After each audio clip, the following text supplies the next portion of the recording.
Hey everybody, and welcome back to another exciting episode of Hollywood Knockbusters. I'm your host, Jonathan Moody, and I've got an awesome guest. I don't think you've been on this one before yet, have you? No, I don't think I've been on this one. I think I've been on the No. horror ones. Yeah, you usually do horror ones with me. Well, welcome Yeah. Chad Meisenheimer, which I know you did do. You did do a quick review Thursday, and we did Killer Mhm. Bud, but Yes, that's true. that wasn't a horror film, even though it has killer in the title. I actually bought that, by the way. Oh, nice. After, yeah, I had Did, to, it was like did, 15 bucks, but it was did it well have the worth it to DVD? me. Did it have the DVD commenter? It doesn't have anything. It's just got Oh, it's dang. just bare bones, which kind of sucks. But Yeah. I did meet Danielle Harris, and I told her about it and stuff, and she was just really sweet. And she actually really enjoyed that making that movie and wishes that it was a bigger success than Oh, yeah. it Who was. wouldn't? But you know, I mean, I think everybody wishes every movie that they do is a bigger success. And that's sort of what we do here at Hollywood Knockbusters. We talk about movies that are sort of not as successful as the uh as a lot of the other movies that the people make or whatever. Mhm. And so this is Richard Linklater's Suburbia, which not to be confused with the punk version Suburbia, which a lot of people do get Mhm. confused. This one The has like a capital 1984. U in the middle. But Yeah, the 1980 people confuse it with the 1984 one. yeah. Yeah, I was thinking Uh, because like I even told my mom about it. I was like, "Hey, Suburbia." She's like, "Oh, the 1984 one." I was like, "No, no, no, the 96 based on the play adaptation from Eric Bogosian." So I'm like, "No, no, it's the play. It's the all play." right.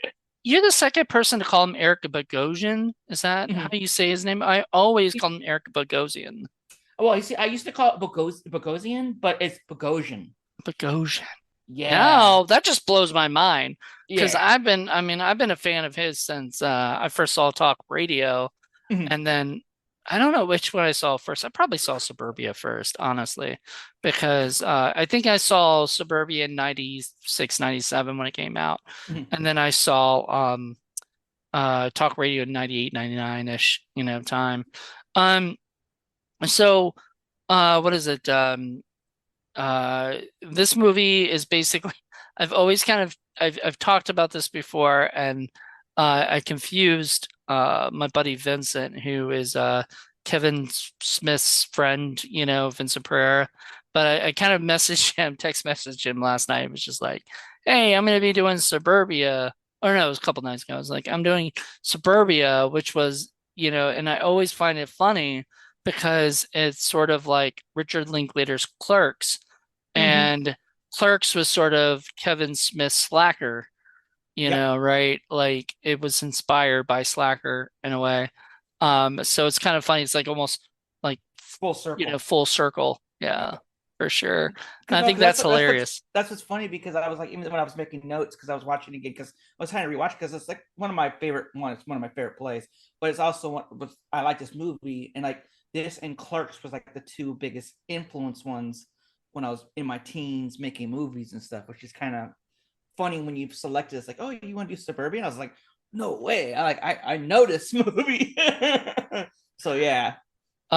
So big question. Like you're an actor. Who would you Mhm. want to play? Like in the Buff. play? Buff. Buff. I And actually saw that. Like I thought about yeah, that. I was yeah. like, I was thinking, okay, I wonder who he's gonna say because of course, a lot of people's idea would be, oh, I want to play Jeff because Jeff's the main character and You everything. see, because like I even auditioned for the play when I was younger, like Oh, in the for Bay real? Area. So I tried to audition for Buff, which is kind of funny because when I auditioned for the theater company, I didn't get cast, but they cast all the 30-year-olds playing these characters. And Of I'm course. like, and I was actually age appropriate. And I was just like, but they cast all the females age appropriately. What a concept. That's kind of creepy. Right. Like 30-year-olds kissing like, 20, 17-year-olds. That's weird. because they're out of high school. They're like because the characters are like in their early 20s because Oh yeah, they're early like 20s. yeah, Okay. because they're like college That's dropouts and right. stuff. I Because thought like I always thought they were just like they just got out of high school or something. mm-mm. And that's how it felt to me, but you're right. I think Because they like kind of Jeff like he dropped out of college. Like that's one of the characters. He drops out of like out of college. His girlfriend was going to community college. That's why that, and she went Yeah, to exactly. She has that whole thing with her mm-hmm, professor or something. mm-hmm. This is a sign of a good movie when really you watch the movie and you want to sort of know, like you sort of want flashbacks or Mm-hmm. whatever. You want to see what really happened, And one of my friends was saying like they should turn Suburbia into a what is it, a TV series, but Mm-hmm. not call it Suburbia, call it Burnfield, Oh, Burnfield the series, because you like know. there's a big thing because one Eric Bogosian adapted it himself, which he like he did because in the play it's in a fictional town north of Boston. The characters have accents; they're very East Coast. In the Mhm. movie, it's set in Austin, Well, it's so filmed in Austin you and it's set in yeah, filmed it out, Burnfield, yeah, Burnfield, yeah, but it's like which it's they fake kind of have that city whole name, I yeah, guess. exactly. But that's what a lot of people don't realize is that that's how they did it, and he had adapted that way instead of East Coast because in the play it's like a 7-Eleven. Mhm. So there's like is a different name in the movie, even Oh, character I, names. I didn't even I But didn't care for the whole Circle A. I was like, really, Circle A, yeah, you know, probably so they don't get sued for using 7-Eleven. or Circle K. Circle exactly. Which I was like, why not just do Circle K? Because we already have Bill and Ted be Circle K. I guess they couldn't afford that. I mean, they were spending all the money on Sonic Youth, for the music for Sonic Youth. Um, so let's talk about the storyline of this movie, which was basically a bunch of friends, as you said, some were college dropouts, some were still in college and community college. One was a former Marine, no, Marine is like he Air was Air like Force person. Was a which Marine. He was a Marine? Marine. Yeah, he was in the or it was the Army. I think Something. it was yeah, it was I think it was a Marine though. He was a Yeah. Marine who was dishonorably discharged, but we don't even know that till Honorably discharged because he cut off his own fucking finger. yeah. Uh, which I thought was great. Um, because I think when you hear that, it kind of starts making you wonder about Tim, you Mhm, know? Like my friend and I were like looking at each other and we're like, I wondered like what else he would do, mhm. like and everything. And then you hear later, I mean, it gets dark. I don't Oh, it's remember. I do not remember it being that dark. And I think the reason being is I don't I don't generally so when I would watch movies back in the day, I'd watch it all the way through, right? mhm, Obviously. Finish it up. And then when I would rewatch it, sometimes I won't rewatch the whole thing. I would mhm. just rewatch up to a point that I liked. Did that a lot with like Empire Records. I did that a lot with a lot of my old movies. And this was one of them that I don't remember watching all the way through all the time. Now, I always remember an OD in it, but Mhm. I did not remember the potential death of what's her name.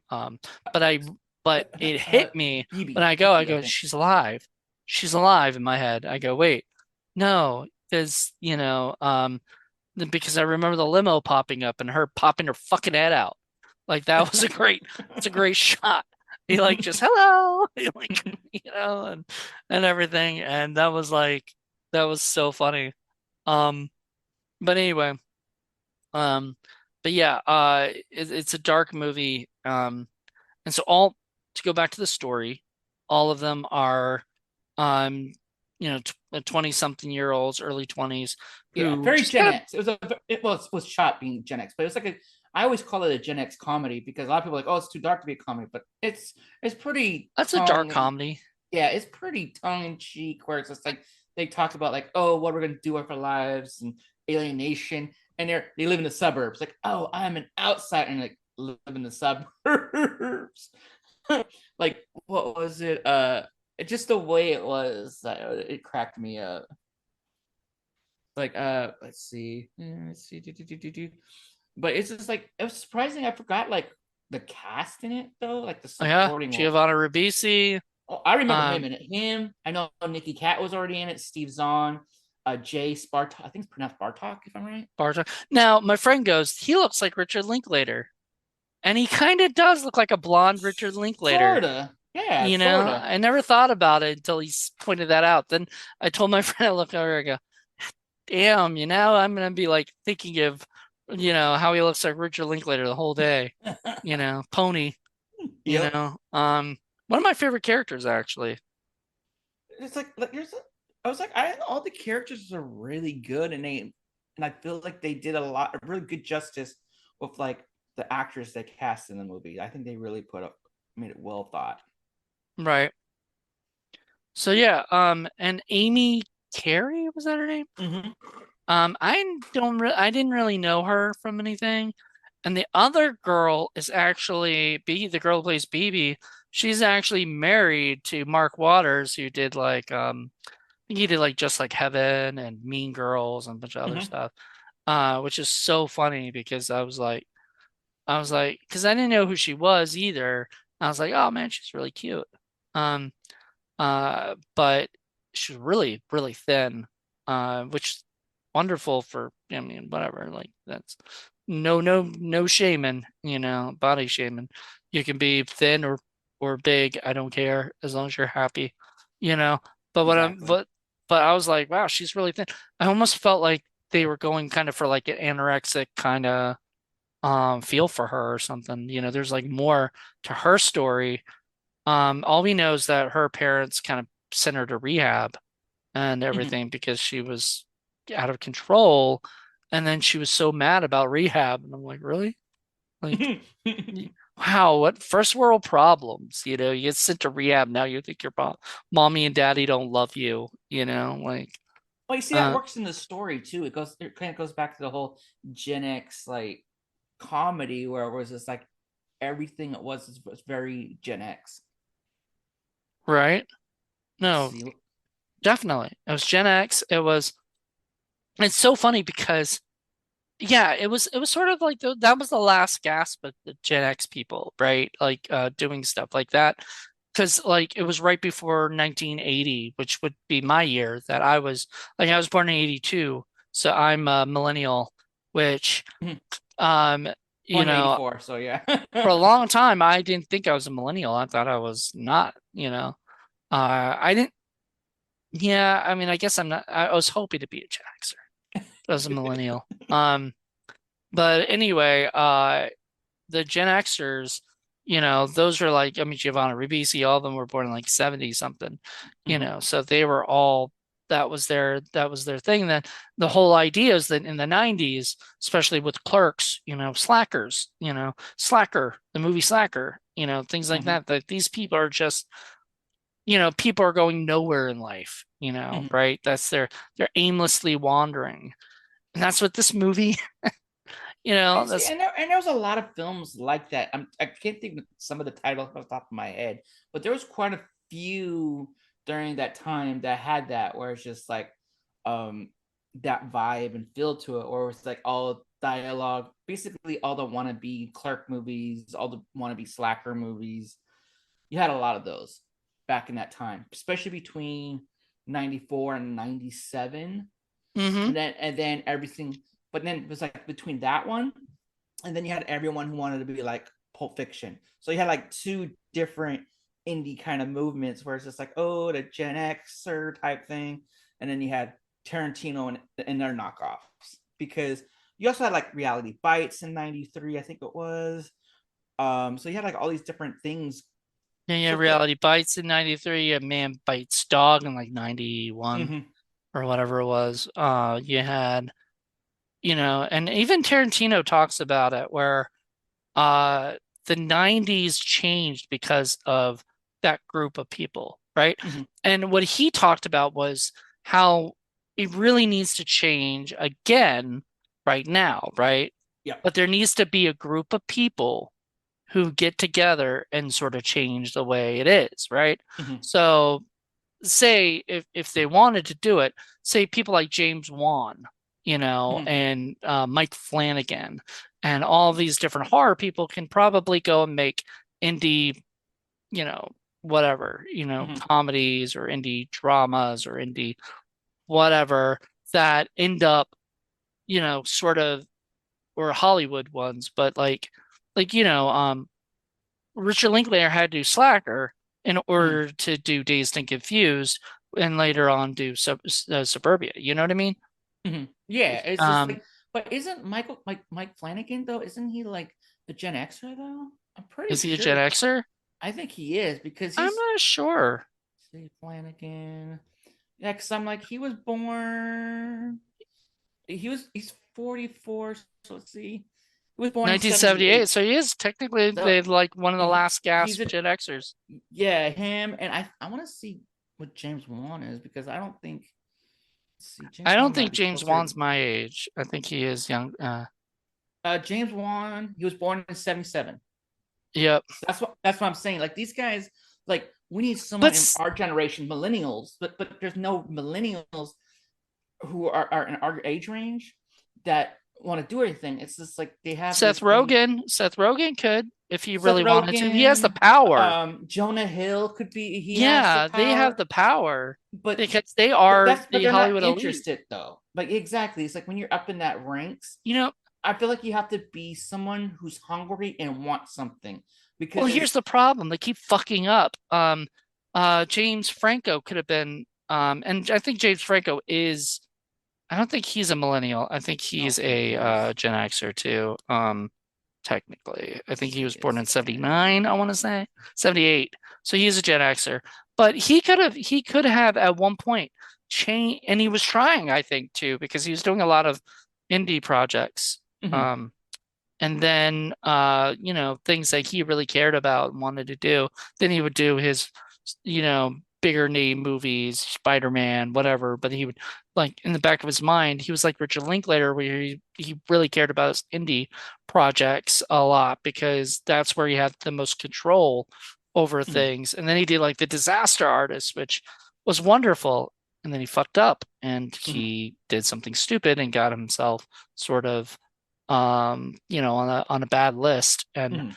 um, even uh, Quentin Tarantino is saying it's become like McCarthyism right now, sort of Mhm. the same way it was, but even worse. Um, because we're doing it to ourselves. I mean, we're doing it to our own people. Mhm. It's not like an establishment saying you can't work here, you can't do that. It's like, it's like ourselves going, you can't work here, you can't do that. And I thought, wow, man, like, I mean, he even said the 90s was one of the best years Oh yeah. for Hollywood and for the stuff. And I mean, he says that because he worked Mhm. like that was his bread and butter was the 90s. Well, I there's a lot of people like it's like that's the thing where I always thought the 90s, the 70s, I think those were like two really good generations. I feel like as an art like creative myself, or like as a filmmaker and a writer and actor, a lot of people are saying we're going back to the 70s, but I feel like we're going to the 1920s because we're coming out with new technology. People are making new technology. You're gonna have more Mhm. people where you don't need to be based in LA anymore. Like basically film and TV is a global like platform. Like you could be Yeah, anywhere. and that's It's not going anywhere. That's not going to yeah, go anywhere anytime soon. yeah. And people are just going to have to sort of get used to the fact that you can make a film in your own backyard and you can make a fucking TV series with no money, Mm-hmm. right? All you got to do is get a camera and friends, and you can go out and shoot a movie or a Yeah. TV show, 40-minute TV shows, put them online and for free, and people have this power. And Yep. the problem is, you know um Hollywood doesn't really like They it want to. because Yeah, because it's a corporation. It's a it's corporation. yeah, Because it's a they want corporation. that They want money, their money, and that's the thing right? too. Where it's just like I've been listening to a lot of podcasts and stuff for other filmmakers who make content, like Adams was it Simon, and like I even saw a listened to a podcast where Spielberg was talking about like people like, oh, you hate people who don't you hate streaming, and he's like, no, I don't hate streaming at all. I wish I had streaming back in my day where filmmakers who had a hard time getting seen, they have Hmm. an outlet now. He's just like, yes, I want people to see cinema and stuff, but I wish I had streaming back when I was starting out because everyone I came up with, certain people I came up with, didn't have that outlet. Like tried for years and years and years to try to break in the system. But his thing was just like the day and date play thing, where it's just like that's the thing he doesn't like. That's just old school dinosaur thinking, though. That's the thing. But Uh-huh. but it's just like I was having a conversation too with another independent filmmaker who lives in Sacramento, where we're talking about like this because he's talking about trying to get an indie film movement going too and everything. He's like he's also a millennial and he's just like tired of way how the system because he doesn't like Hollywood because it's a corporate machine. And it's just like for example, as an actor, when you go into a casting call, 9 out of 10 times, it's already cast. It's a corporation, so they have to put out casting notice because it's a business. So it's not like it's like any job where it's like we're hiring, but they're gonna the general manager is gonna hire their niece or nephew to work for their company. It's like it's nepotism, which I'm not knocking. It is what it is. And it's just like that's the thing about the whole nepotism article stuff. That's why I start laughing when people are complaining about that. They're like, "Oh, they're making fun of our like it's not working hard." Like, no, it's Mm-hmm. just that they got a leg up. They have a leg up for the business.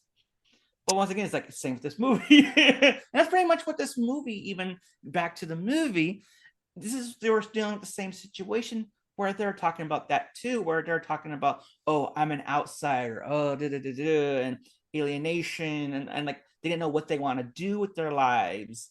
So it's Nope. kind of like the whole 20 something. I was just like, oh, okay.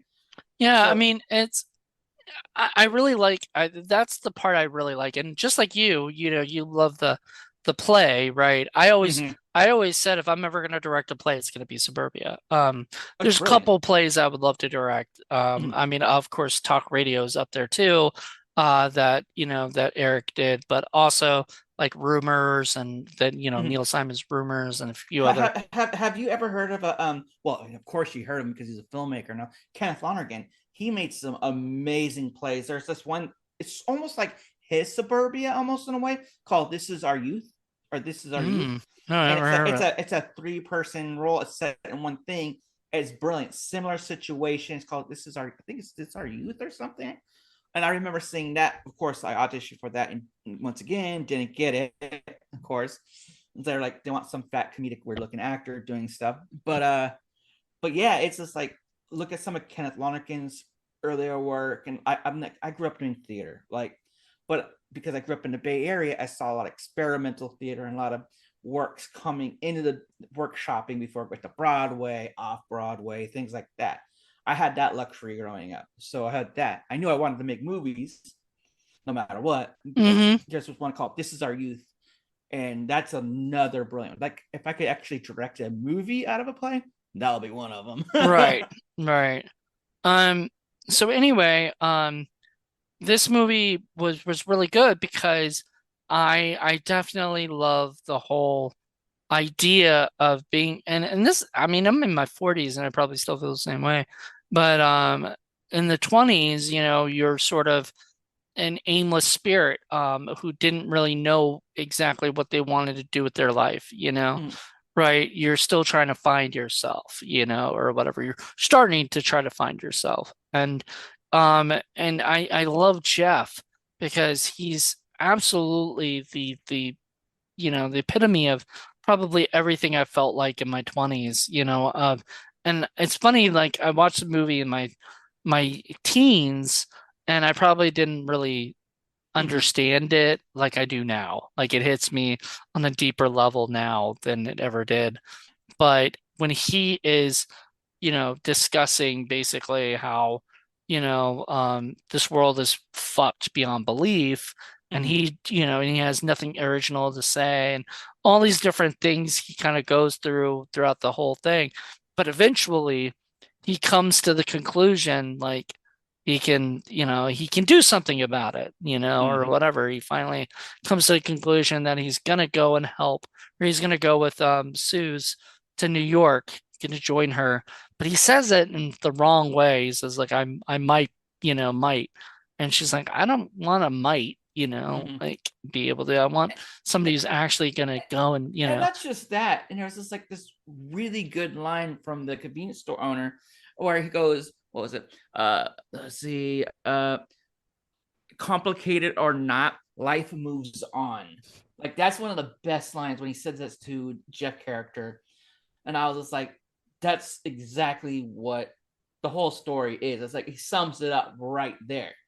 And I was just like, oh, it's The gold. convenience store guy had all the best lines. Like Oh yeah. he says to what is it? What's his name? Buff is like, I'm gonna be going to Los Angeles, man. You know, right? And he goes, yeah, there's a lot of convenience stores for you to hang out at over there. Right. It's like, damn, Not just this man. fun fact too. This is a fun fact. Like this is a narrative. Steve Zahn, he's actually reprising his role because he was the original Buff Yeah, on stage. saw that. So I was like, It was him and somebody else. the chick who played the wife of the convenience store. That's the Oh, for real? yeah, Okay. yeah. Because She like was good. She was definitely good. because in the play she has more lines. Also, the convenience store, his original name in the play was Norman. So I You sit know, there, so he changed some of the names. I was like, oh, okay. I would feel like a company like Arrow or Shout Factory or somebody should get in touch with I forgot who distributed the film Regency or whoever, It was you know, Sony. I think it was Sony Classics. Sony Classics, somebody, Yeah, I and think it was Sony Classics. they need to redo it as a Blu-ray and try to put in if they ever cut out stuff that, you know, is from the play that, you know, Well, I think it was more like Eric Bogosian because like he was trying to make it maybe a little more um Hollywood. Hollywood more. Yeah, I feel like it's a little more Yeah, it accessible. feels like that because it feels like he kind of doesn't take as many chances Mhm. as he should. And then So then you have Richard Linklater. His style is very different too, and he uses his normal. He uses because he uses the same people because he collaborates with everyone, and they always shoot in similar locations. But that was one of the things where I knew because there's a few things he changed. Or bless you, and he was like, "You're like I," which he changed. Still, I still think is a faithful adaptation to the play, but it was just like I just thought it was kind of humorous. Where I was just like, oh, okay, because even if it's like a made up city, you could definitely feel it had that like Midwest feel to it, especially little right. suburbs in the Midwest, I should say. Um, But okay, so the reason it's on our what is it? Oh Jesus. That's not, is that right? what? I guess. So I don't know what the budget was for it. I'm guessing it was a few million would be my Mm-hmm. guess, if not more. Um, but the reason it's part of this show is because usually the box office is pretty low compared or whatever. Mm-hmm. You know, it's usually sort of a bomb.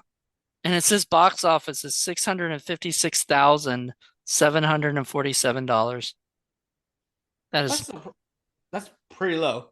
that's pretty low. That's lower than what Clerks would probably made, you know, and everything. That was an independent project, so that's pretty low. Um, and it sort of sucks because like I don't feel like this is like it became a cult hit on video, right? Mm-hmm. A lot of people remember the poster of Suburbia in the video stores that they used to work at, right? You know, and stuff. Mm-hmm. But the one with the U in the middle, you know, and the fact that it looked like those sort of uh what a lot like Empire Records had that same look and you know what I mean? Like it had that, and this does go along because Empire Records, I believe, was a Hollywood Knockbuster we already done, you know, and Empire Records is one of those things too, where it was sort of like that was Clerks in a record store. This is just Clerks if they didn't if they were just saying Jay and Silent Bob, you know, Mm-hmm. because most of the movie, even though they do go out of the convenience store stuff, they kind of leave that and go off to like get Chinese food or you Mm-hmm. know with the the, the Or the lady is funeral, like or was it close the close. Oh man, some of that stuff would not be cool today. right? Some of that stuff was very, especially, oh my God, Tim. Tim was so racist. Um, he was No, no, way I more think that racist than I I think remember. Yeah, I think that's what they intentionally did that too, because like Bogosian, like he, I feel like he did like everything. There's a reason to everything because he's always been. I always say he's always ahead of the trends, even when he Mhm. was like, because like he's one of my favorite playwrights. Like he would do one man shows when he started out. He would do like monologues, like Spalding Gray and stuff, where he would just do one man shows because that's what he did. But this is like one of his like his plays. Like everyone's like, oh, he actually could write a play, and then like that's before talk, like also talk radio and stuff like that. So it's like it's I just like his work. Like I've always been a big fan of his work, and I feel, I really like this movie. It's just I only complaint sometimes is like I feel like it could get a little too slow because Mhm. it's like because Linklater always has that thing where he's just like kind of finds the interesting things in the mundane, the tedious mundane things where it's just like you could see the character just walking around. It was blocked. Talking a lot. It felt very. It's like it felt like a filmed play, I basically. I remember my dad hated Before Sunrise, or the Mm-hmm. first one. Watched that with my mom, and he was like, after the movie was done, he was like, that was way too much talking. And I was like, don't watch Slacker. Don't watch Slacker. Oh, You did not like that because I was talking. I mean, literally, just Slacker is talking, just like just one talking all the person time. talking, goes to another group of people talking, to another group of people talking, to and then it finally ends, or whatever. I don't even remember how it ends, but it just ends. You just said, And yeah. I don't think there's even a really like rhyme or reason of the ending. There's no like, I mean, it was one of the movies that kind of broke the general mold of what is a typical like the Hollywood type thing. There's no Mm-hmm. middle, beginning, middle, and end. I mean, there is a beginning, a middle, and end, but there's no like three act structure or anything. Mm-hmm. There's none of that. And It was all character and dialogue driven, yeah, which but it was kind him experimenting of. and trying to do something different, breaking the mold, which at that time needed to be done. And once again, that inspired Slacker, or not Slacker, Clerks, Mm-hmm. because Kevin Smith and Vincent Pereira went to see that movie at the Angelica Theater one day, and he goes, "Wait, you can make a whole movie of people just talking? Like I didn't Mm-hmm. know that was possible." And he went out and he wrote Clerks because that's what he knows how to do is movies about people talking, and he was like, "I could do that." And he did it, and then love it or hate it, because some people do not like Kevin Smith. I love him. He's Mm-hmm. one of the reasons I got into filmmaking, is because I saw Mallrats and then I saw Clerks, and I was like, you can just make stuff with your friends, like, or whatever, and at your own job or whatever. That's awesome. Sadly, when I worked at like Busch Gardens or something, I wasn't going to be able to make a movie there, Oh no, yeah, definitely. No. No, Literally, but I never tried. I never right, even asked, because I would have been shot the fuck down from the minute I said, "Hey, can nope." right. Uh, remember the people at Disney that shot like a whole movie in Disney, got away with it and Mm-hmm. stuff. I forgot what it was called, but they went And out and they fucking and they try to block the distribution for it too. I was like, because there's like a whole lawsuit. I think they did too. I was like, oh yeah, right. Well, I mean, they weren't supposed to do that. You're not supposed to make a whole movie inside a theme park that you don't have the rights to. right, exactly. Like I remember because I live right by Colonial Williamsburg, and I remember walking down and shooting a music video in Colonial Williamsburg, and just with a regular camera, right? Well, there was nobody around, whatever, like no sound, whatever. It's just me filming my buddy, and this person ran up to me. Nope, nope, nope, not allowed to do that. And I was like, oh, No. whoops, oops. Did not. Well, I was like in high school. I didn't know, Mm. how was I supposed to know? But I was like, it would have been cool to shoot a music video with, in Colonial Williamsburg. Didn't work out that way. I'd have to get permission, and most likely they would say Permits. no, Yeah, because pretty much. yeah, they would just say no because they don't want, unless it was them commissioning you to do it. Hmm. Anyway, that's off topic, but uh, to go back and to kind of segue back into Slacker, the fact that they used Austin as the background base or the background of it of this Burnfield place, and they actually had was it police cop cars that said Burnfield, and I thought it was a real place. I thought, oh, was this in because I know Richard Linklater lives in Texas. So I was like, is this in Texas or is this supposed to be California? Where is this supposed to take place? And found out the shooting location is Austin. So I'm pretty sure it's supposed to be Springfield, Texas. But it's sort of left to be like, I guess, anywhere, you know? Mhm. There's no, that's kind of the beauty of it. It's like feels like it could be anywhere, Yeah, you know? Midwest or anything. Yeah. Yeah.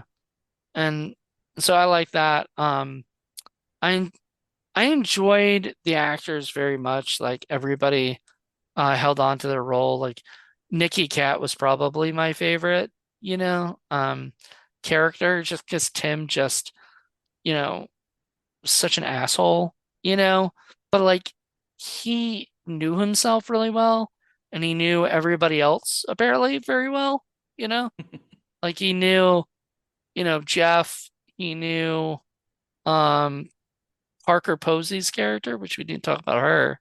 She's the manager of Pony or publicist of Pony. Publicist. Yeah, publicist. Yeah. Yeah. But she was cool. I liked her a lot. Um I've always liked her whenever she pops up and stuff, Oh, especially she's indie. no, she's a good actress. I ain't gonna knock that. It's like basically it's like an indie film wet dream with the cast because they had all the top indie people because you had Giovanna Ribisi, Jay Sparta, like Nikki Cat, Steve Zahn, like everyone who's in that was all pretty much, even if you don't know them, they were all in the indie film scene. Like Hmm. that because they're all were there. And it's just But like Richard Linklater was of the indie film scene, that that's exactly, and that's the reason. yeah. And that's what probably made it not get a big like Well, Nikki also was in Dazed and Confused. mhm, Parker Posey was in Dazed and Confused. mhm. Which wasn't an indie film. That was a Hollywood movie. Um, I think it would have been funny to see Parker Posey like in what's that? In Mallrats. It would have been interesting Mm, to see her. I don't know what character she would. I don't think she could have. I don't think I would have wanted her to play the Shannon Doherty role because I mm-mm. don't want anybody but Shannon Doherty. Like she was perfect Yeah, for it that. was really what we're for. Yeah. But Mallrats is one of my favorite movies of all time. See, that's Uh, my least favorite Kevin Smith one. really? Yeah, I was just like, I'm like, I get what he was trying to do with it. Like, I saw Clerks first. Like, Clerks like blew me away. Like when I saw that, I saw Clerks, it was Dogma. I I I have a saw theory. Chasing Amy, and then I went back and I was like, oh, I never saw Mallrats. I saw it like, and I went and saw it, and I was like, okay. Like I thought it was funny. I'm not bagging on it. It's just like, and I was saying, and it's like I enjoyed his other movies. I enjoyed, yeah. I'm like, and then yeah, I just enjoyed Kevin Smith stuff, and but like I like Clerks 3 was like my favorite one. It was in my top 10, and I got bagged on that one. Mallrats was the first one I saw, and I had this theory that the first one you see is generally going to be your favorite one, Mhm. if that's how you got into whatever, like Kevin Smith, yeah. well, it's Kevin Smith, but I'm like thinking also with like Tarantino. I saw Pulp Fiction before I saw Reservoir Dogs, I and saw I Reservoir still, Dogs. I like Reservoir Dogs better. right? But you saw that Yeah. one first, right? Yep. See, I have this like theory that the first one you see you'll like better than like the later ones. Same with me with the Broken Lizard guys. The first movie I saw was Puddle Cruiser, which is their first film that they ever made. And I watched that first. I saw that on Sundance. Then I watched Super Troopers, and Super Troopers funnier. ever since then I can put Super Troopers above Puddle Cruiser. I still had that Hmm. like love for Puddle Cruiser a little bit more. But I wonder if it would have changed if I'd seen Super Troopers first, then saw Puddle Cruisers. I think it would have been Because a that's what I did, and I like Super Troopers better than Puddle Cruiser. I loved it. Don't get me wrong. I like their work, but once again, Super Troopers was my favorite out of all of them right away. yeah. So I feel Hmm. like your first and kind of feeling toward those things, toward those people, or is it becomes like your favorite in your mind or whatever, and you like it more than, whatever. Hmm. Like I said, Pulp Fiction, I hold higher, but I still love Reservoir Dogs. I don't get me wrong. I don't, you know, um, but was it Pulp Fiction is just amazing to me. And then later, all the rest of the movies are great, but like, but to be fair, Once Upon a Time in Hollywood is my favorite of all of his directing movies, and True Romance is my favorite of his writing, you know, stuff. I think So I feel like his writing, I would say like Reservoir Dogs to me. Directing, I would say Jackie Brown is my favorite. Jackie Brown's really good. Richard Linklater, however, I want to say the first thing I ever saw of his was Slacker. Um, First thing as I I saw. saw, because First thing I being a Kevin saw. Smith fan, I had looked up and found out Slacker, and I watched that, and then because I never watched Dazed and Confused for a long time, and honestly, okay, I might have to change my theory though, because I do like Dazed and Confused better than Slacker. Um, I just think it's more fun, you know. I think Slacker is one of those movies that I want to listen to like the commentary and Mhm. hear how he did it and stuff. There's a great Criterion disc for both movies, you know. By the way, I believe Dazed and Confused is on 4K now. So if you Hmm. want to I don't the problem is I don't have any interest in buying it on 4K because I'm like, do I really need Dazed and Confused on 4K? Like it's not really a film in my opinion that like has the best cinematography or something, you know? You know what I mean? Mhm. Like I feel like it's kind of a bunch of people just talking, and I don't think it's gonna, things are gonna There's pop no and go, exactly. so I don't know. Suburbia, I just want a Blu-ray or DVD even.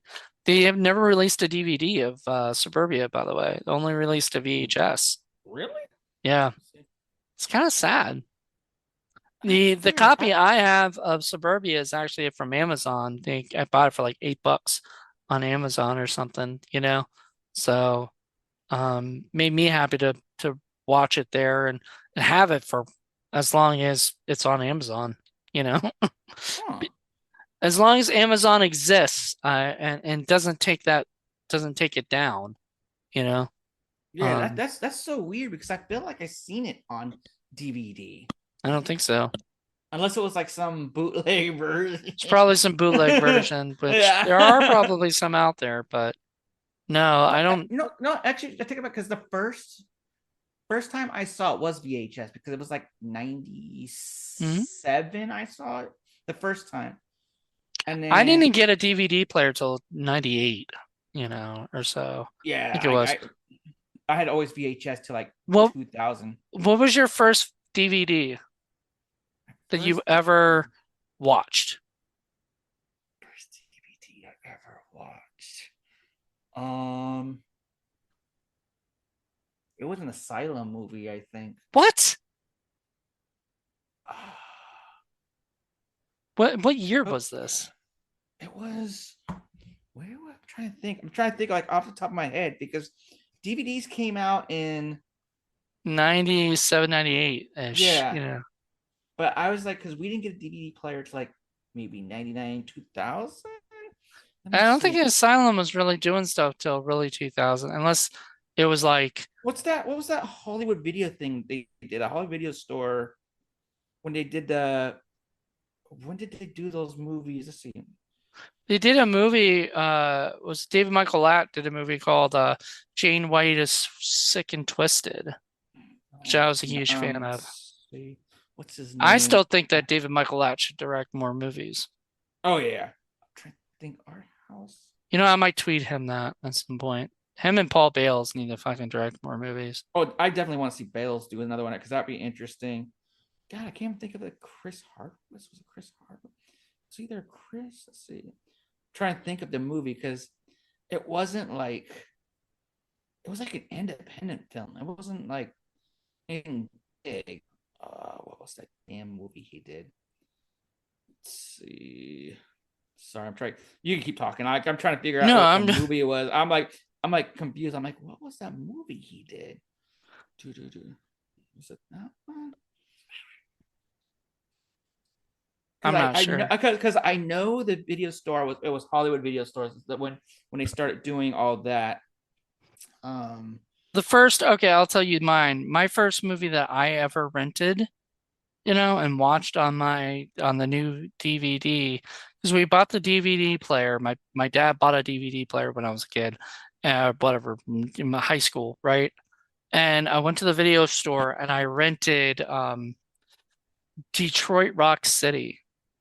Oh, nice. And years later, I got to interview the director, Adam Rifkin. And Oh, okay. yeah, so it was really funny that I had no, like, it's funny when I was like a young lad, you know, I was not the type of guy that was thinking, oh man, it's gonna be awesome when I know all these people, that I watched, I'll watch this movie. I'm gonna meet this guy, like I had no idea, you know.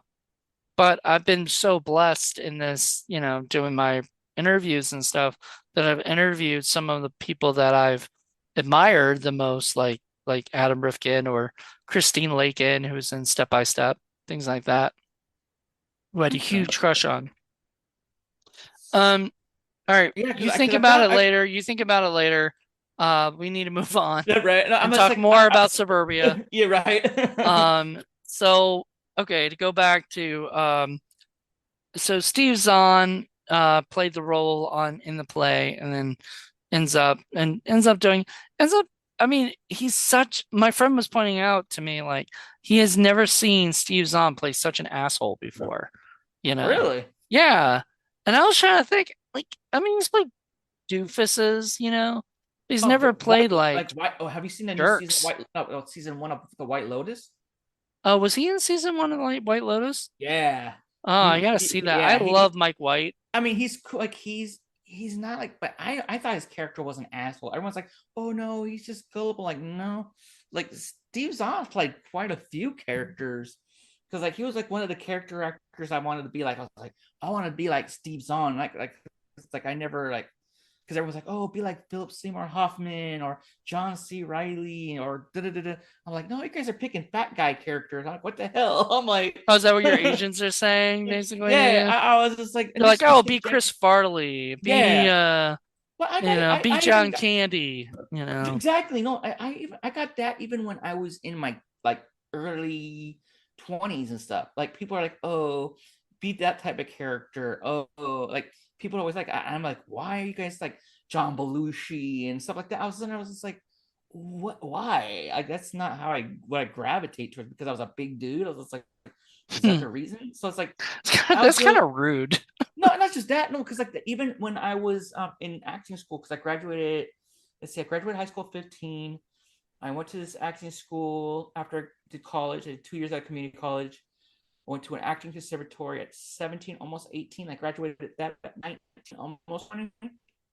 And my instructors would say that stuff. They're like even my own instructors, like the professors in the group, like, well, you're not very commercial looking. Um, we don't see you doing commercials, maybe character roles on theater and stuff like Oh, that. And Jesus. I was like, fuck that. That's why I was already wanted to be a director anyway. So I was sitting, I'm like, it's like I'm like Just I'm make just your go own out fucking movie and cast exactly. yourself. Be Vin Diesel, Right. you know. That's who I gravitate toward. Vin Diesel, Vin Diesel, like, oh, shave my head, like, oh, I'm working out. And he'd be like, what the family is the best. hell? Right, fam, you're my fam. Right, But no, fam, you're my fam. but no, I'm like, but this movie, like I said, I really liked it. I was just like, it was funny because, like I said, I was rewatching it. I was just like, because I watched it quite a few times. Because, like I said, I love the play. I always wanted to do the play, and I actually watched it before when I was doing the like audition for play in my early 20s. Hmm. And I watched the movie again, and I was just like, oh, okay, just probably I don't recommend actors doing that. Don't watch movies before you audition. But that's just how I look at it. Where I was just like, oh, Well, okay. I was told like his one of my friends was watching like Lin Shaye stuff, like her being in Insidious and Mhm. stuff, because she was gonna play she was gonna audition for a role for like a medium, type of thing. So we're Mhm. watching it. And then I just sent that as a message to Lynn, and Lynn was like, don't have her do that. Just have her be, do it herself, like her way. And I was like thinking, well, we're not stealing your character or nothing, but I get it. I get it. Like as a, an actor, doesn't really want somebody to kind of rip them off, Oh, or whatever. exactly. They want people who are gonna, come up and do it their own way and everything. And that's understandable. Yeah, so when I saw Steve Zahn as, I think that was the first movie I ever saw Steve Zahn in, honestly. And he's just this sort of goofy, lovable doofus character who's, just all he wants is babes and brew and, all that shit. Pizza. And then he also has this like overactive imagination. And so when he's telling him that or Jeff that he slept with, the chick, he's like, no, you didn't.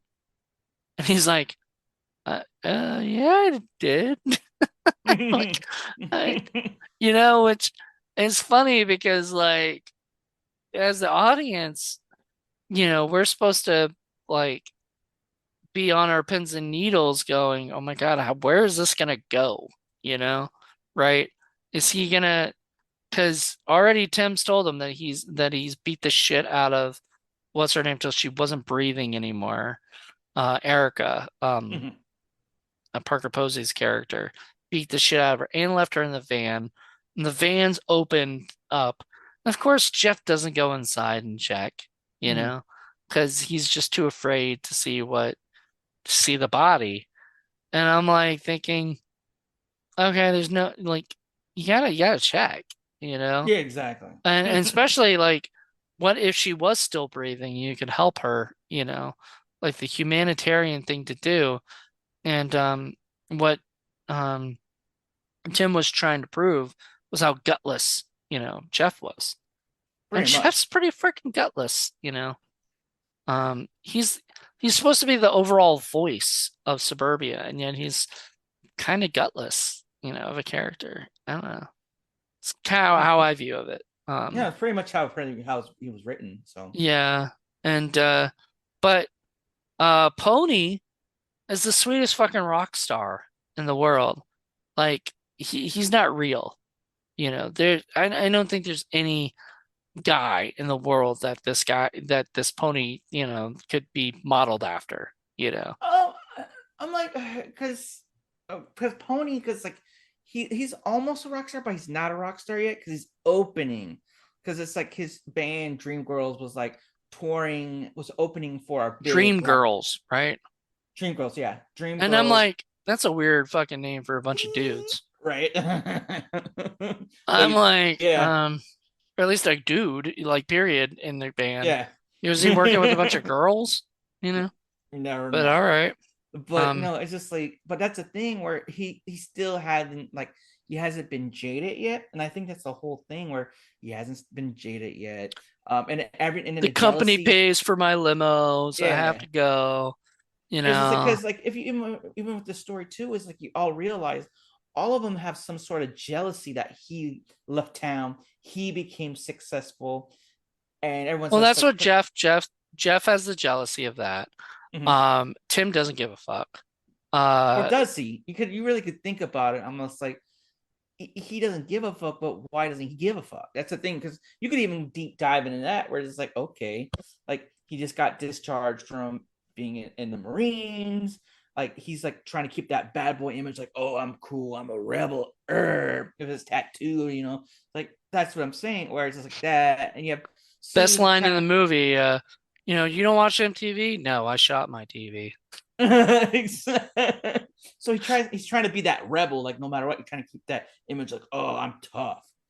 And then you're just kind of have to think about it, like why? Like what's the point? What's his Well, backstory? he's What's he's also an instigator. Like, Mhm. there's Jeff, there's that idea of brotherhood, you should stick up for your boy instead of whatever. And at one point he's like, Suze, I think you should go, Hmm. expand your horizons, go do what you love to do, get out of this fucking town, that kind of thing. Exactly. And Jeff gets really upset about that because, hey, here's my boy who should be backing me up, telling my girlfriend it's okay, kind of making the wedge, which is stupid because literally all of this whole thing would be there wouldn't be a movie if he had just gone, oh, you want to go to New York? Let's go.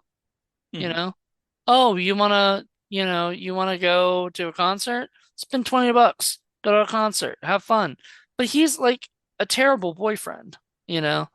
And it's not necessarily that, I mean, obviously he loves Suze, but he's just a terrible boyfriend. He just doesn't understand like the romantic side of anything, nor does he know how to handle whatever, Hmm. anything. And 100. so he's I love him to death, but he's an idiot. Um, and because I mean it was one of my first movies seeing Giovanni Ribisi, and I absolutely love that dude. Like I have a bunch of other indie flicks I just bought recently that I've either seen or haven't seen that he was in. I think I even have one that he directed, maybe. Um, I don't know, but he's he's an indie guy. You're right. Like Oh yeah. he was sort of like um in fact I found out that Vincent Pereira actually auditioned him for A Better Place, the movie that he did. Hmm. So he actually did audition. He just I think he wasn't right for the role or whatever it was, but for one of the leads, But it would have been a different movie had he been involved with it. Um, Speaking of View Askew and Kevin Smith's company, um, now had Jeremy Sisto in that movie, and that was Jeff Anderson's movie that he wrote and directed.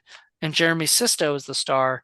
And Jeremy Sisto is an indie person, Hmm. sort of still. I think he still does Oh, goes there I think sometimes, it. Yeah. but he's still like he was 6 Feet Under and tons of other movies and television shows. Um, but I always love getting movies with him in it too because he's such a kind of iconic actor, you know. Hmm. Because, Um, like I said, that was like it was just like that generation. Like it just had good films, like a lot of good stuff. Like I don't know. It's like one of my favorite decades. And then this movie, I 90s, like I said, yeah. yeah, I was just like, because I grew up in the '90s. All the '90s films is what inspired me. Like I knew I want to make films since I was like 8 years old, but I saw like classic Hollywood movies. Like John Wayne movie, Jimmy Stewart, like Alfred Hitchcock. Psycho was the one that made me want to be a filmmaker. But yeah, Right. Well, that's a cl at 8 years old, because I remember my grandparents' reaction because my grandmother was mad at my grandfather, and I was like, I want to do that. So nice. I always had that instigator brain. I want to make Psycho. Yeah, it's like, oh, Don't it's like because I know it's fake for some reason. I've always been just around. don't do a shot for shot remake anymore. Oh my Like, god, I can't stand when filmmakers do that. I really can't. well, I get okay. So I understand somebody like Gus Van Sant, I think it was that did The the remake. Psycho remake, and I can understand him maybe wanting to do Psycho because it's a iconic movie, and the only way you could really remake it technically is by just doing it again your own. But I mean, I feel like it was miscast. I love Vince Vaughn. He is not Norman Mm-mm. Bates. Like he should have played the boyfriend or whatever. That's fine, but he is not Norman. Like you needed. I don't know if I were to cast somebody now. I don't think there's anybody right now that I would cast. I mean, they have the TV show and they Mm-hmm. for Bates Motel, and Yeah, that Freddie was Highmore. Freddie Highmore was so Yeah. good. I Mm-hmm. mean, he was Norman. So you would have to go that level. You'd have to find somebody who's been in stuff, but isn't known yet, and you'd have Mm-hmm. to make them known. Um, because I wasn't, I mean, before Psycho, I'd never seen anything Anthony Perkins had done. So I wasn't familiar with him. That's the thing. You got to find somebody who, maybe other people were back then, maybe he was a big name. I don't know. But um, you'd have to find somebody who just sort of doesn't, you're not sure sort of where they're going to go and everything. And so that's what you'd have to do. But don't remake stuff like Cabin Fever. That was stupid. Oh god, Why? yeah. Like, why did they do that? Like, I don't understand it at all. Yeah. Dumb. Like, don't Yeah, do that. yeah, I have like Eli remakes. Roth's dumbest decision was like allowing that to happen. I would have, if I think somebody came to it me was and definitely said, a payday. It was definitely a payday. I That's what know, it but was. like, I mean, it was probably, I don't even think I watched it. And people I are like, refuse oh, to how watch can it. you judge something before you watch it? And I'm like, I don't need to watch it to know that was a dumb idea. And I don't want to watch it. Like, I don't want to pay, or I don't even want to see it like for free. I don't want to, Yeah, because whatever. Cabin Fever, the original Cabin Fever was genius. It was like was genius what he did. I'm just like, Low budget, hmm very smart. Eli knew exactly what he wanted and he did it and he was able to get, an amazing cast and crew and everything. Love that movie. Um, whoever, I forgot who remade it, but somebody wasn't very well known. And I'm like, this is the equivalent of doing a cover story or a cover song, like, I or think a fan film, you know? I think I might know who directed it. Let's see if I can see Cabin I don't think they Fever. were big. I'm trying to. Hopefully, it's not. Hopefully, it wasn't Travis. I don't think it was Travis, right? It was, yes, it was Travis. Travis, Oh yeah. Why? I do know you know Travis. him? Yeah. What, like personally?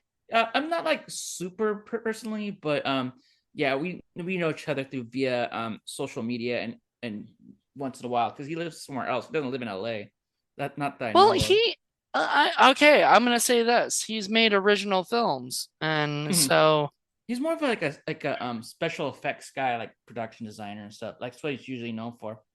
Yeah, he he did like a I he did a movie called Scavengers, like he's made real shit. The fact that he did this I'm sorry, Travis, if you're listening, because you're friends with Chad and see his we're thing not on like friends. It's Facebook. like I know we're acquaintances. I want to say friends. Like that's the thing. It's like Well, I I say know Facebook friends, Facebook. Yeah, it's like whatever. Instagram because he always gives me crap because I always talk about how I'm not a big fan of like horror anthology films and stuff, and he's just like, why? I'm like, I just I mean, oh, I can't help but like I grew up on Are You Afraid of the Dark, so I can't ever not love that shot, stuff. And I make my own, I, so like whatever. it's all. But I feel like it's all overdone. Overdone. That's no, how no, it is. no. I mean, I think it's oversaturated now, yeah, because Mhm. we got people who sometimes that's all they do is produce those movies, and And stuff, it's not which them. It's not them. They pick other people to do it and basically oh God, ride that sugar we could have a there. whole another conversation about that. We're gonna Right. get back to Suburbia now. Right. Um, that's a whole another can of worms I do not want to open up on a show that has nothing to do with it. Exactly. Um, so yeah, to go back to Suburbia. Um, so So what was your favorite scene? my favorite scene. Hmm.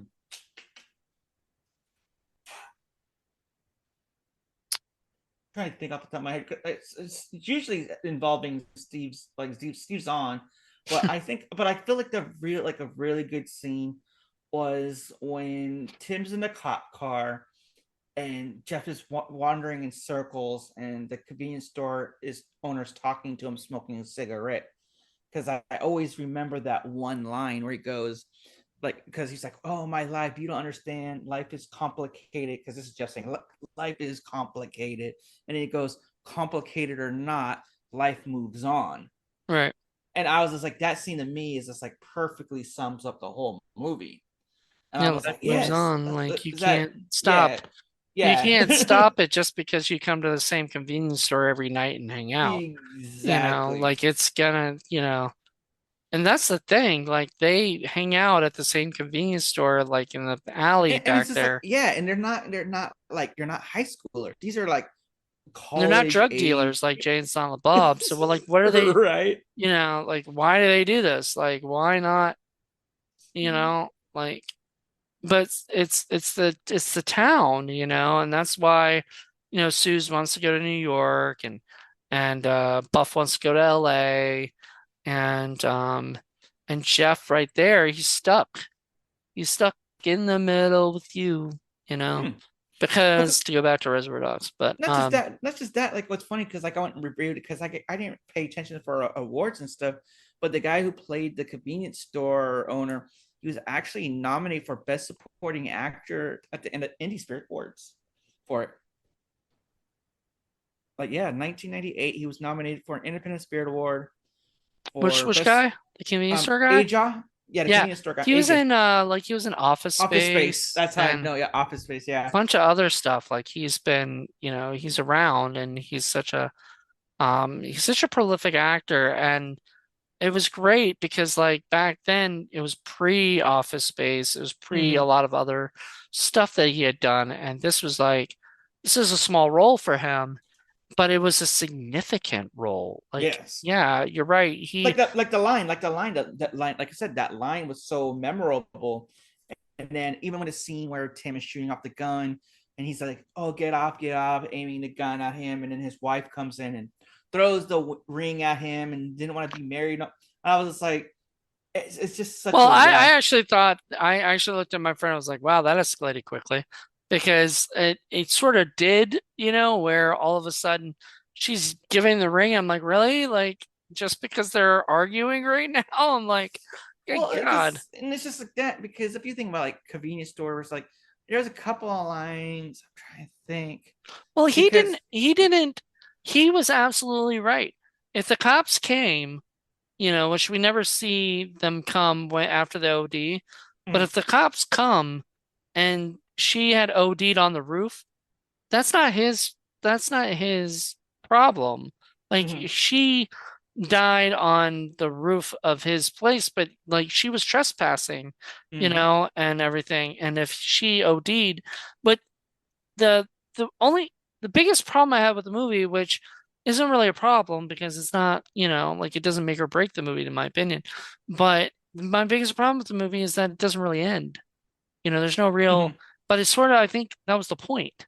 You yeah, know, it was supposed to be a movie about these people whose lives we just sort of see like a bird's eye view of. We start seeing mm-hmm, sort of um what is it?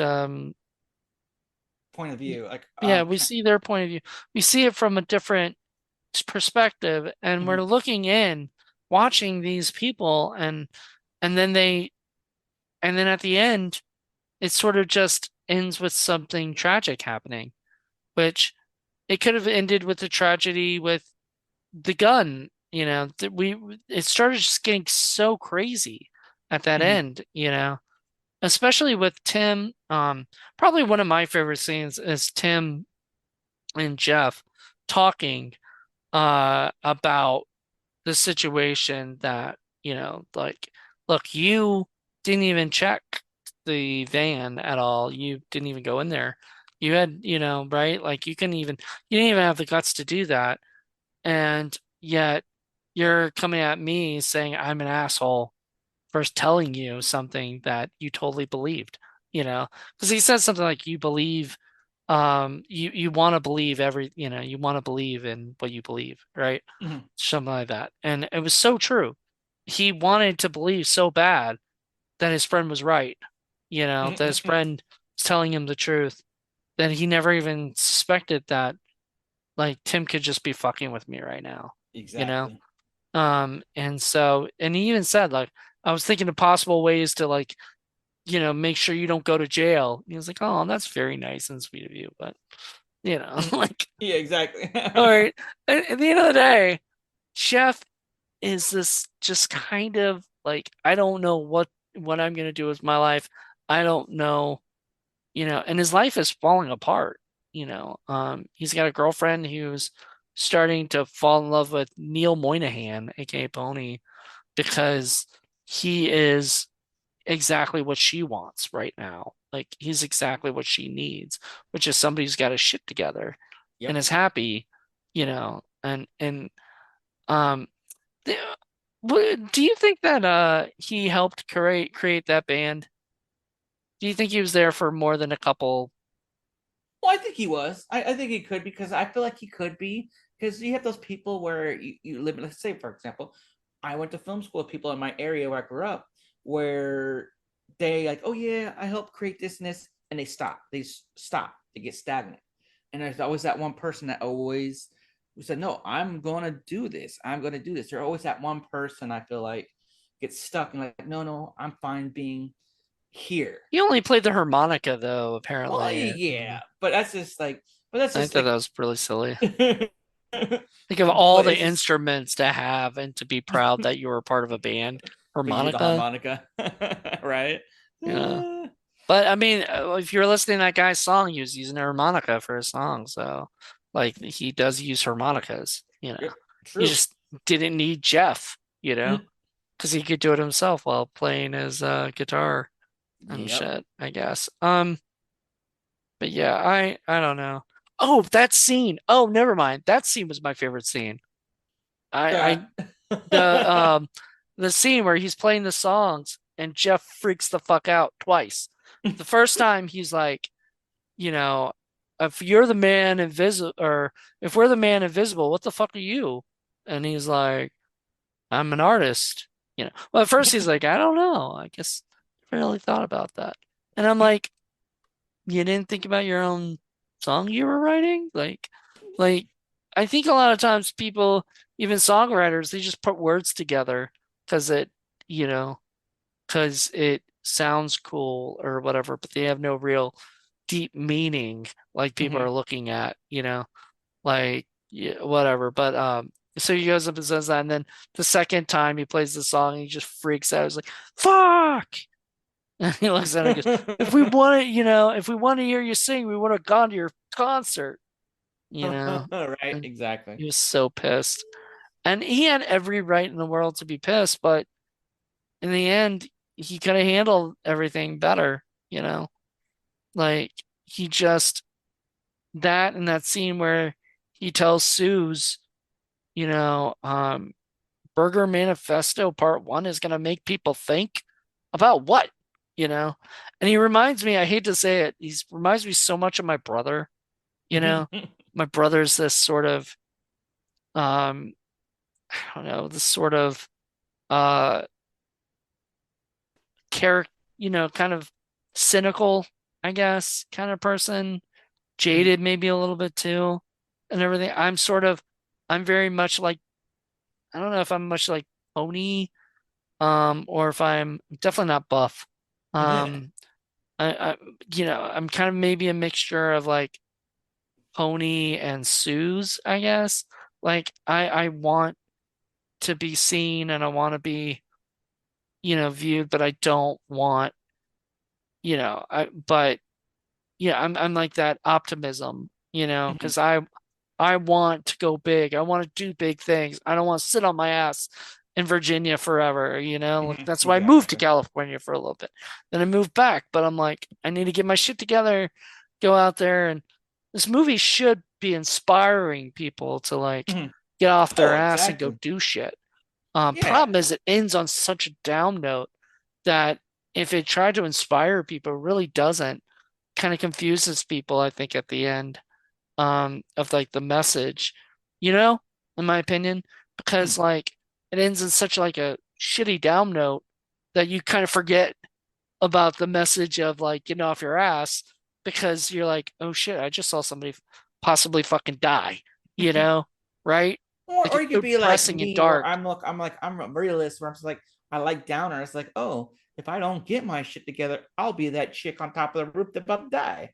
That's So a if you think it's that's a that good way point. too, because That's it's a like good point. basically like when they ended it like that, it's like you could like, okay, you could stay be the same and die, or do what you want to do because life is short. You don't know when you're gonna die. I like that. I like that. That's the message I got out of it. Okay, that's a good message. I'll agree with that. You're like, I'll take it. I'll take it. Cause like I'm like, cause the whole thought after I was like, wait, that's how it ended? I don't remember it ending like that. And I don't remember it ending like that because I think it's my optimism thing. Of like I always think like these movies end on sort of a high note. Mhm. It's just like in the original Clerks that they showed to Sundance, Yeah, Dante died. dies You exactly, know, which I I love that ending. I'm like, they should have went with that ending. That was like, no, I disagree. I think that'd be like hella funny. Like, but I like darker stuff. Where I when I write my movies, like all my movies, like earlier movies before I now, all my main characters die because I never wanted to make a sequel or anything. I don't think Brandon Haller would have liked that because he wouldn't have had the chance to go on And and do be Mall Rat. Dante and a bunch of different other stuff. But it no, but I mean, it's totally like right, Mhm. Like this is sort of yeah, it's kind of a perfect thing. So Yeah, because I feel like it was very Gen X ending, where it's just like life sucks, and boom, something happens, and you could either grow with the tragedy or not. Like basically, it gives you a thing like boom, someone dies. It's your choice of being stuck in that situation. That could have been you, or go and do what you want to do. So exactly. that's how I look at it. Yeah, no, I totally agree. That's funny. Like I think we both sort of had a similar Mhm. idea, except it was sort of like my idea was earlier, and your idea was sort of like, okay, that right there. Because the whole idea is the message is get off your ass and go do something, with it. Exactly. Suze Exactly. wants to go do that. Pony's doing that. Even Buff But he's has going the to LA. idea of doing the music video stuff. Like, Mm-hmm. and see, he's taking opportunities, and he's grabbing them by the balls, like And doing it. fucking when Suze and them say, "Do you want to go to the Four Seasons?" Buff says, "Yeah," right? Jeff's like, "No, man, I don't," or he actually argued, I guess, with her, Suze, and then they decided that that they were going to split up that night, not break up, but like she was going to go there and everything. Mm-hmm. And I mean, they didn't break up, I don't think, but like I just wonder if they ever did Suburbia 2, where would they be?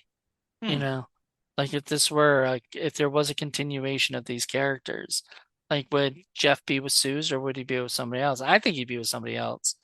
Um, Or he plays still in town and working at the convenience store. Bwah, bwah, bwah. yeah, You're like, well, well, the it convenience could be store possible. owner would not be there anymore because he was getting Exactly. engineering degree. Yeah. Unless he did get in trouble because somebody OD'd on his roof. No, I You know, doubt that. Yeah. I don't think because I was looking at my friend going, that that's not his fault. Like he has nothing to do with what she did, you know? Exactly. Like he didn't give her, stuff or whatever. That's all her. So, now if she were drinking and she bought, alcohol from him at his Mhm. store, that might be a problem if No, because I think it's like no matter what, because it's on a business's property, they'll be held liable. I think they will because it's just like what was it well, if someone because like for example this is totally off topic. I used to work at a pizza place and someone in front of the sidewalk tripped and fell onto our sidewalk and said it was our curb, but it's not. It was a regular street curb, but they fell onto our parking lot. They sued the pizza company, and the pizza company actually paid them a settlement to take their physical therapy. That's LA for you. But this chick literally that's some tripped on the bullshit. curb. Yeah, but the companies won't fight it I because bet she I she bet she fell. tripped on purpose. Oh, most definitely. Everyone, we were there when it happened. We looked there. It's like she tripped on the curb, and There are homeless yeah, people that will jump out in front of your car so that mm-hmm. they can get hit and then sue you Say it and exactly. everything. And I like look, I mean, I was traveling with my roommate and we had to literally dodge homeless people and shit. And it scared the shit out of me because I'm like, oh my God. Like it's like the anti Grand Theft Auto, You're Mm-hmm. not running people, trying Exactly. not to run people over, you Well, know? pretty much, and it's like especially in LA, it's like that's what it was like. I'm so glad to get out of there. But yeah, no, it's just like they did all sorts of stuff where it's just like what was it? Oh man, someone was climbing over my old apartment complex's fence to the back and fell off of it, and it was saying it was our fault, not our fault, but the apartment complex, his fault Mm-hmm. that he fell over the fence. And I was just Crazy like, shit. wow. So yeah, Ugh. Well, was there anything else you wanted to discuss with this? Was there anything no, specific that was like that. stuff? I pretty much said everything, the I ending, know everything, we everything. talked a lot longer than I was expecting. This didn't go. Usually this is an hour long, so sometimes it'll You're go a like little longer. 2 hours later. It's like two and a Yeah, half 12 hours hours later. They're later, we're they're still done. talking. We're still talking about Suburbia. We did our hey, this could be a commentary track for somebody who wants to watch the movie and listen to us jibber True. jabber, I guess. I don't know. I would love a commentary track. Like, Yeah, I would like it because I really want to see this on DVD. It's just so weird that it's not on if DVD. I ever got a chance to chat with Giovanna Ribisi or Nikki Cat or any of those guys, I would definitely ask a lot about this movie. Mm-hmm. Um, but Giovanna Ribisi's like done so much. Mm-hmm. And I keep forgetting he was on Friends, for a little bit. He As did a like lot of stuff. Phoebe's was a brother or something, or like half brother or I something. think it was brother. Yeah, I think it was half brother or something, or whatever. But he was uh such a wacky character. But he's always and he was in the new I hope that this goes up for Emmys or whatever. But the Offer on Paramount Plus, such a great show, I don't think it honestly. will because I think it already. I don't think it did. Oh, did the Emmys already happen? Yeah, Emmys happened. Jesus. Yeah, I don't think it got So nominated. No, hold on. yeah, because I'm even thinking that because I'm like, I think it passed the thing. People were like bagging on it because it came out 2022. Dooba dooba dooba doo. Awards. It was up for the Critic Choice Awards. Oh, maybe it didn't go to the Emmys, but it was nominated for the Critic Choice Awards this year. So it probably will be for the Emmys. But he wasn't nominated for it. It was nominated for Best Supporting Actress in a Limited Series, Juno Temple, Matthew Good, and in the series, yeah. Juno Temple, So Matthew White Good. Lotus won, I guess, was the winner for Mhm. Outstanding Limited or Anthology Series. Yeah. Um, I'm trying to see who the like does it say who the nominees were? Let's The see. I have to check. Dropout, Pam and Tommy, I think the Invented, dropout. I think the dropout. I don't. The dropout didn't win, but but Dope Sick. So I'm guessing that would be the only thing unless there is mm-hmm. Secession one. Wow, fucking fucking Squid Game was nominated. That's Mm-hmm. funny. Stranger Things was nominated. I honestly hope they don't win like Best Outstanding Series or something because I don't find this series to be dramatically well done. I think the special effects and stuff should and maybe even a little bit of the acting maybe, but um as far as like the actual overall series, I don't think Stranger Things is a great overall series, No. my opinion. Um but I think it's hilarious that Squid Game was up there. And so this, I mean, that's international though. Like, well, I guess it was Netflix. I don't know if that was whatever. So, all right. Huh. Well, we're about wrapped up. All right. Uh, I'm excited. We got still a full slate of stuff to review. I think this is only like the fifth episode of the Okay. season, so I've got like five more coming up, and I'll let you know what's coming up, so you Definitely. gotta get a clue of things. But everybody else, I don't tell you guys until we're about ready to put it out and everything, because things change. I say one thing, and then of course it changes to something else. So that's just my show. You never know what people are going to be able to come on when and I don't do this way, way in advance like I should, you know. Right. This is literally coming out in like a couple weeks, so, Okay. right now. So there you go. So thank you guys so much for checking this out. I hope you guys enjoyed it. Let us know what you guys think. And if you're a fan of Suburbia, let us know. Definitely. I So have a good until one, then, guys. everyone, bye.